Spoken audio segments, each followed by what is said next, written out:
Se entiende una intoxicación como la exposición, ingestión, contacto, inhalación a una o varias sustancias que pueden ocasionar una lesión en el organismo.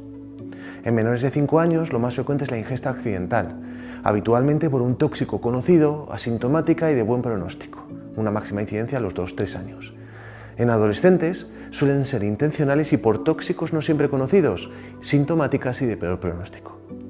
No existen diferencias por sexo y las sustancias más frecuentes por orden de frecuencia son los fármacos, como el paracetamol, anticatarrales, psicofármacos como benzodiazepinas, productos de uso doméstico como la lejía doméstica, como cosméticos, detergentes, hidrocarburos y plaguicidas, y otros como el alcohol, drogas, monóxido de carbono y metahemoglobinemia.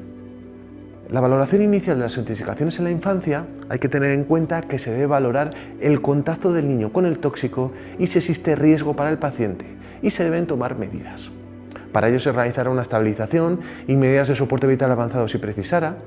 Se realizará una anamnesis y una exploración física sobre los antecedentes personales, tipo de tóxico, dosis, vía de exposición, tiempo transcurrido, manifestaciones clínicas y estado general, tratamiento domiciliario, si el tóxico es conocido, contactar con el Instituto Nacional de Toxicología, si el tóxico es desconocido y se desconoce la dosis, considerar la máxima posible, sospechar en situaciones de comienzo agudo, afectación de múltiples órganos, inconsciencia, convulsiones, cambio agudo inexplicable de conducta, acidosis o alcalosis metabólica de causa desconocida, arritmias graves sin enfermedad previa, vómitos incoercibles, antecedentes personales de ingesta accidental, olores inusuales y situaciones recientes de estrés.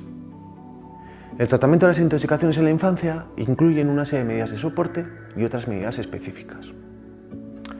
Las medidas de soporte incluirán el soporte vital avanzado si precisara, soporte respiratorio y la canalización de vías venosas para sueroterapia y la corrección de las alteraciones electrolíticas.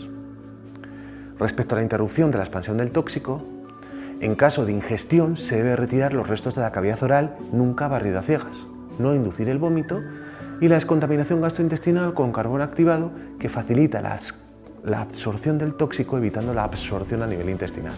Es útil el mismo en las primeras 6 horas.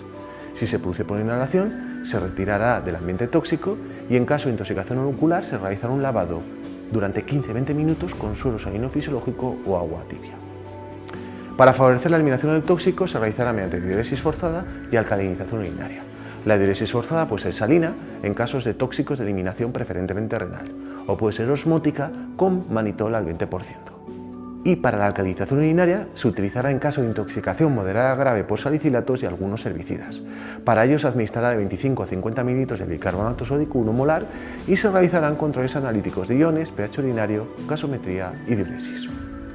Y los antídotos específicos para cada tóxico, en caso de organofosforados, atropina y pralidoxima, en caso de metahemoglobinemia, azul de metileno, en caso de ácido acetilsalicílico, antidepresivos tricíclicos o cocaína, bicarbonato sódico, en caso de hierro de feroxamina, en caso de benzodiazepinas, flumacenil, en caso de paracetamol, N-acetilcisteína y en caso de opioides, naloxona.